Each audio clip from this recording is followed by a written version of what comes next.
ದಾವಣಗೆರೆ ಹಾಗೂ ಬಾಗಲಕೋಟೆ ಉಪಚುನಾವಣೆ ಪ್ರಚಾರ ಭರ್ಜರಿಯಾಗಿ ನಡೀತಾ ಇದೆ, ರಂಗೇರ್ತಾ ಇದೆ. ದಾವಣಗೆರೆ ಉಪಚುನಾವಣೆ ರಣಕಣ. ಇಂದು ಕೂಡ ದಾವಣಗೆರೆ ದಕ್ಷಿಣದಲ್ಲಿ ಸಿಎಂ ಸಿದ್ದರಾಮಯ್ಯ ಪ್ರಚಾರ ಮಾಡ್ತಾರೆ. ಕಾಂಗ್ರೆಸ್ ಅಭ್ಯರ್ಥಿ ಸಮರ್ಥ ಪರವಾಗಿ ಮಲ್ಲಿಕಾರ್ಜುನ್ ಪರವೂ ಕೂಡ ಇಲ್ಲಿ ಮತಬೇಟೆ ಮಾಡ್ತಾರೆ.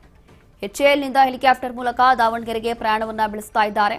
ಬೆಳಗ್ಗೆ 11:30ಕ್ಕೆ ಬೆಂಗಳೂರಿನಿಂದ ಪ್ರಯಾಣವನ್ನ ಬೆಳೆಸ್ತಾ ಇರುವಂತಹ ಸಿಎಂ ಮೊನ್ನೆಯಷ್ಟೇ ಬಾಗಲಕೋಟೆಗೆ ಹೋಗಿ ಭರ್ಜರಿಯಾಗಿ ಪ್ರಚಾರ ಮಾಡಿದ್ರು. ಇವತ್ತು ದಾವಣಗೆರೆಯಲ್ಲಿ ಸಮರ್ಥ ಪರವಾಗಿ ಮತಬೇಟೆ ಮಾಡ್ತಾರೆ.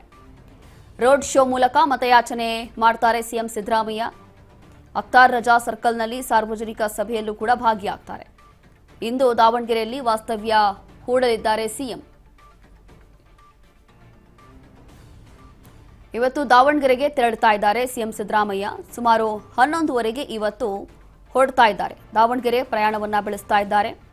ಕಾರಣ ಇನ್ನೇನು ಉಪಚುನಾವಣೆ ಹತ್ರ ಇದೆ. 9ನೇ ತಾರೀಕು ಬೈ ಎಲೆಕ್ಷನ್ ಇದೆ ದಾವಣಗೆರೆ ಹಾಗೂ ಬಾಗಲಕೋಟೆಗೆ. ಇದೀಗ ದಾವಣಗೆರೆಯಲ್ಲಿ ಕಾಂಗ್ರೆಸ್ ಅಭ್ಯರ್ಥಿಯಾಗಿರುವಂತಹ ಸಮರ್ಥ ಶಾಮ್ನೂರ್ ಅವರ ಮೊಮ್ಮಗ ಅವರ ಪರವಾಗಿ ಇವತ್ತು ಮತಯಾಚನೆ ಮಾಡಲಿಕ್ಕೆ, ಮತಬೇಟೆ ಮಾಡಲಿಕ್ಕೆ, ಪ್ರಚಾರ ಮಾಡಲಿಕ್ಕೆ ಸಿಎಂ ಸಿದ್ದರಾಮಯ್ಯ ಕೂಡ ಹೊರಡ್ತಾ ಇದ್ದಾರೆ. ನಿನ್ನೆ ಹಾಗೂ ಮೊನ್ನೆ ಅಷ್ಟೇ ಡಿಸಿಎಂ ಡಿಕೆ ಶಿವಕುಮಾರ್ ಅವರು ಕೂಡ ಇದೇ ಭಾಗದಲ್ಲಿ ದಾವಣಗೆರೆಯಲ್ಲೂ ಕೂಡ ಹೋಗಿ ಪ್ರಚಾರವನ್ನ ಮಾಡಿದ್ರು. ಇವತ್ತು ಕೂಡ ಸಿಎಂ ಸಿದ್ದರಾಮಯ್ಯ ಹೋಗಿ ಮತಬೇಟೆ ಮಾಡ್ತಿದ್ದಾರೆ.